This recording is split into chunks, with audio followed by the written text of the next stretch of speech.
پہلے تو میں نے مسلمانوں کے اخلاق سنے تھے، اب تو میں نے دیکھ بھی لیے، پر یہ بتا جب 12,000 آیا تھا جان کیوں نہیں چھڑائی؟ تو حضرت چارہ کاٹتے کاٹتے رو پڑے، فرمانے لگے تو نہیں نہ جانتا یہ بیٹیاں سانجی ہوتی ہیں، پتہ نہیں نا، میرے رسول پاک نے تو حاتم تائی کی بیٹی کے سر پہ کپڑا رکھ کے کہا تھا بیٹیاں برابر ہوتی ہیں، تو یہ نہیں پتا جب اس کی 6 بیٹیوں کی شادی ہوئی ہے میرے اندر روحانیت کتنی بڑی ہے۔ فرمایا پھر 12,000 آیا ہے تو 2-4 بچیاں پھر گئی ہیں، تو یہ نہیں پتا میں اندر سے راضی کتنا ہوں، میں تیری نوکری کرتا رہوں گا، پتہ نہیں اللہ کتنی بیٹیوں کو بیاہ دے گا۔ اتنا رویا وہ عیسائی کے پیروں میں بیٹھ گیا، کہنے لگا بابا میں نے تیری مخالفت کی ہے پر تیرے قریب آ کے پتہ چلا ہے کہ تو بہت اونچے اخلاق کا مالک ہے، اور اگر تیرا یہ مقام ہے تو تجھے اخلاق سکھانے والے محمد عربی کی شان کتنی ہوگی۔ ظالم کی بولیے جاتے نہیں لوگ جھوٹے گواہ بن کے، وکیل صاحب کو نہیں پتا ہوتا کہ یہ بندہ مجرم ہے جو میرے پاس آیا، کیا مجرموں کے وکیل نہیں ہوتے؟ بولے تو اس کو پتا نہیں ہوتا وکیل صاحب کو کہ یہ صاحب مجرم ہے، میرے پاس مقدمہ لے کے آئے، اور اگر بے ادبی نہ ہو جائے تو میرا خیال ہے قاضی عدالت کو بھی پتا ہوتا ہے کہ مجرم کون ہے اور مظلوم۔ میرے نبی پاک صلی اللہ علیہ وسلم نے اس قدر زیادہ سختی فرمائی اس مسئلے میں، فرمایا جس کو پتا تھا کہ فلاں آدمی ظالم ہے، ظلم کر رہا، پھر وہ ظالم کا گواہ بنا یا اس نے ظالم کی مدد کی، کتنی کی؟ شارحین لکھتے ہیں چاہے اس نے ایک جملہ بول کے کی، چاہے ایک، سارے بولیے، چاہے ایک غریب کو اس نے ظلم کیا تو کہتے ہیں علاج یہ سے، چاہے ایک جملہ بول کے کی، شارحین اس حدیث کی شرح میں لکھتے ہیں ایک جملہ بول کے چاہے مدد کی، جس بندے نے کسی ظالم کی مدد کی کسی مقدمے میں یا کسی صورت میں اور اسے پتا تھا یہ ظالم ہے، میرے نبی پاک صلی اللہ تعالی علیہ وسلم فرماتے ہیں اگر اس نے مدد کی، ابھی ظالم کی بات نہیں ہو رہی، ظالم کے مددگار کی بات ہو رہی، اگر کسی نے ظالم کی مدد کی تو حضور فرماتے ہیں خدا بھی اس سے بری ذمہ ہے، رسول بھی اس سے بری ذمہ ہے۔ سنبھال کے رکھے اپنی نمازیں، قربانیاں، حج، زکوٰۃ سنبھال کے رکھے۔ اگر ظالموں کا مددگار ہے، الیکشن آ لینے دے، آپ کو نظر آ جائے گا کون کون ظالموں کا مددگار ہے، نظر آ جائے گا۔ اپنی جیب سے لوگ پیسے دے کے ظالموں کی مدد کریں گے، ان کے فلیکس چھپوائیں گے، بورڈ لگوائیں گے، جیبوں سے پیسے دے کے۔ ہم نے خود آگ لگائی ہے چمن میں اپنے، بے سبب گردش ایام کو الزام نہ دو، ہم نے خود نور کا ظلمت سے کیا ہے سودا، کر کے توہین سحر شام کو الزام نہ دو۔ ظالموں کے مددگار میدان میں آ گئے، یہ چھوٹا لفظ نہیں، میرے حبیب پاک صلی اللہ علیہ وسلم نے فرمایا جو ظالم کا مددگار ہے سن لے جو سجن کے ساتھ کچہری جاتا ہے، وہ یاد رکھے جو دوست کا گواہ بنتا ہے، وہ یاد رکھے جو کہتا ہے میں مانگی گیا تھا، مجھے بلایا گیا تھا قبضہ چھڑانے کے لیے کسی غریب بیوہ کی جائیداد پہ، کب وہ سن لے تو مدد کر کے نہیں آیا، تو خدا کے ذمے سے نکل گیا ہے۔ رسول پاک نے فرمایا تیرا میرا تعلق ختم ہو گیا، تو ظالم کا مددگار ہو گیا، پھر تو کہتا میں بے چین ہوں، میں بے قرار ہوں، میں آزمائش کا شکار ہوں، پلٹ کے دیکھ تو صحیح تیرا گناہ کتنا بڑا ہے۔ میرے نبی پاک صلی اللہ علیہ وسلم کا ایک اور فرمان سن لیں، ابن ماجہ ابو داؤد میں موجود ہے، اس حدیث کو آپ نے یاد کر لینا ہے، کر لیں گے انشاءاللہ، سارے کہیے انشاءاللہ کر لیں گے یاد۔ حضور صلی اللہ علیہ وسلم نے فرمایا اگر تو ظالم کی مدد کرے گا نا، یہ لفظ دل کی تختی پہ لکھ لینا، یہ مکافات عمل ہے، مکافات عمل دنیا، ادھر کرو گے تو ادھر بھرو گے۔ فرمایا اگر تو کسی ظالم کی مدد کرے گا، سن لے حضور کا فرمان ہے، اگر تو ابن ماجہ ابو داؤد سیاہ میں موجود ہے، فرمایا اگر تو کسی ظالم کی مدد کرے گا تو رب تعالیٰ مرنے سے پہلے پہلے تیرے اوپر بھی ظالم کو مسلط کر دے گا، تیرے اوپر بھی ایک دفعہ ظلم ضرور ہوگا اگر تو ظالم کی، وہ کسی صورت میں بھی ہو سکتا ہے، کسی صورت میں تیرا بیٹا ہی اٹھ کے ظلم کر دے گا، تو الجھ جائے گا، کسی نہ کسی جگہ تیرے لیے تباہی کا سامان ہوگا، تیرے اوپر ظلم ہوگا، اس لیے کہ تو ظالموں کا مددگار ہے۔ چاہیے یہ تھا کہ تو مظلوم کی مدد کرتا، انسانی ایمانی یقین کا فریضہ سر انجام دیتا، تو ظالموں کا مددگار ہو گیا۔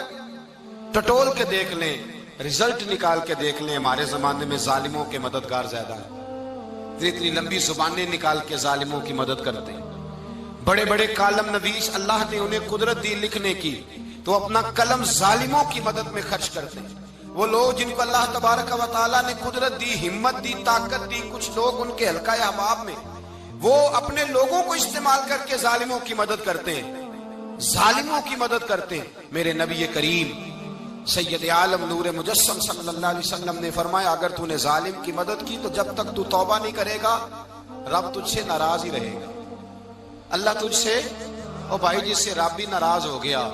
نہ کھانا نہ پینا نہ سونا نہ جاگنا نہ نیند، پھر تیری ہر چیز تیرے لیے آزمائش ہو جائے گی، پھر تیرا سایہ بھی تیرے لیے خوف کا سامان بنے گا، پھر زندگی جیتی جاگتی لاش بن جائے گی، تو اپنے کندھوں پر اپنی میت اٹھائے پھرے گا جب تو ظالم کا مددگار ہوگا۔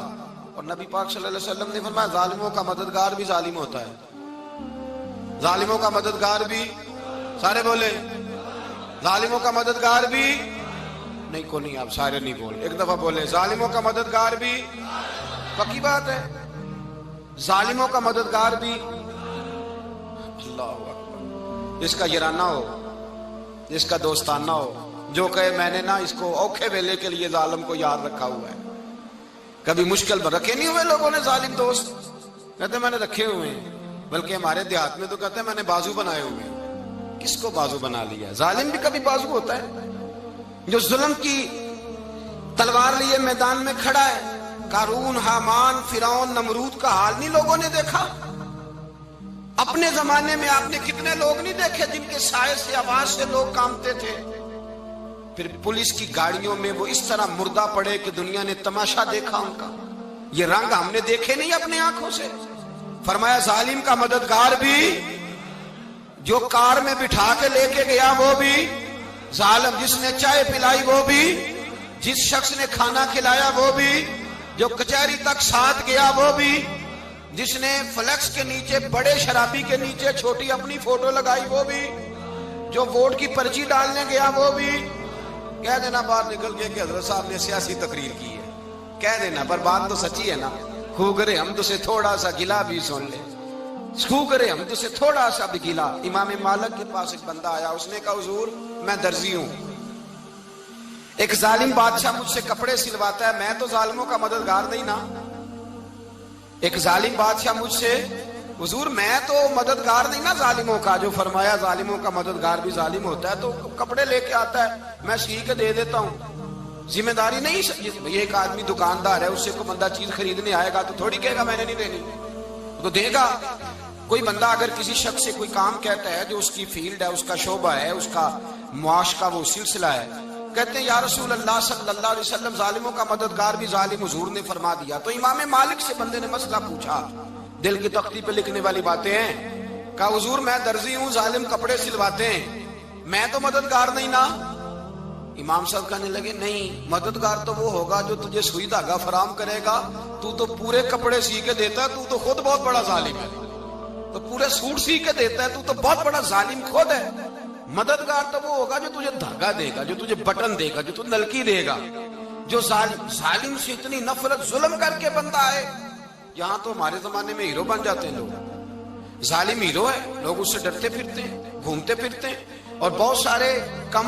مزاج لوگ اس کے پیچھے ہاتھ باندھ کے پھرتے ہیں۔ ظالموں کی مدد کرنا، ظالموں کے ساتھ رہنا، یہ ظلم ہے، ظلم، یہ زیادتی ہے۔ میرے نبی پاک صلی اللہ تعالی علیہ وآلہ وسلم نے ارشاد فرمایا، یاد رکھو رب فرماتا ہے میں مظلوم کی مدد ضرور کروں گا، چاہے جلدی کروں چاہے دیر سے کروں، میں مظلوم کی مدد۔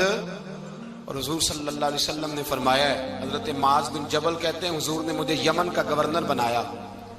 جب میں جانے لگا نا تو حضور نے بڑی نصیحتیں کی، بخاری میں موجود ہے، فرماتے ہیں جب میں پلٹنے لگا تو میرے رسول نے فرمایا معاذ ایک منٹ ٹھہر جا، ایک بات میری یاد رکھنا، اس کو نہ بھولنا۔ کہا حضور کیا؟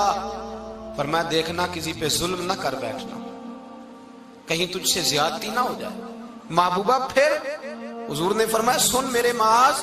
میں تجھے گورنر بنا رہا ہوں، زیادتی نہ کر بیٹھنا۔ یا رسول اللہ صلی اللہ علیہ وسلم کیا ہوتا ہے؟ تو میرے کریم نے فرمایا جب مظلوم